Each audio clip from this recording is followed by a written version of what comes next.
Everyone, আমার একটা নতুন ব্লগে তোমাদের সবাইকে ওয়েলকাম। আর জানো তো, সেদিন না আমার প্রচণ্ড মুড অফ ছিল। সেই মুড অফের কারণটা কি সেটাই আমি জানি না, ধরতে পারো এটা একটা মুড সুইং ছিল। তো সেদিনকারও তাড়াতাড়ি বাড়ি চলে আসার আমার ওর কাছে আবদার ছিল আমাকে কোথাও একটা নিয়ে ঘুরতে যেতে হবে, আমার কিচ্ছু ভালো লাগছে না।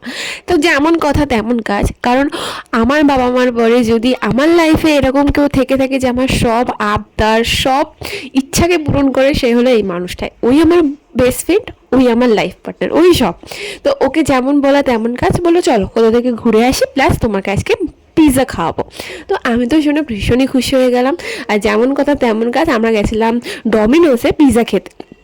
তো যাই হোক, পিৎজার আসার আগেই আমার মুডটা কীভাবে যেন একটা ভালো হয়ে গিয়েছিল শুধু গল্প করতে করতে। তো তারপরে বললো তো চলো তোমার সে ফেভারিট জায়গা থেকে তোমাকে ঘুরিয়ে নিয়ে আসি, যেখানে গেলে তোমার মন আরও ভালো হয়ে যাবে। আর জানো তো, আমার যখন প্রচণ্ড মন খারাপ থাকে না, আমার না ভিডিও করলে মন ভালো হয়ে যায়। তো ও আমাকে বললো চলো আজকে আমরা কয়েকটা কমেডি ভিডিও শ্যুট করব বলেও আমাকে নিয়ে গিয়েছিল পাটুলিতে। আর ওখানে গিয়ে বেশ কয়েকটা ভিডিও শ্যুট করেছিলাম, অলরেডি তোমরা সেই ভিডিওগুলো দেখে ফেলেছো।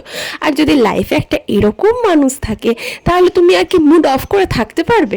আর জানো তো, ওর সামনে গেলেই না আমি কেমন একটা বাচ্চা হয়ে যাই, যত ইচ্ছা পাগলামি করতে পারি। আর হ্যাঁ, এই ব্লগটা কিন্তু অনেকদিন আগেকার, তো অনেক লেট হয়ে গেল ব্লগটা পোস্ট করতে। আজকে টাটা।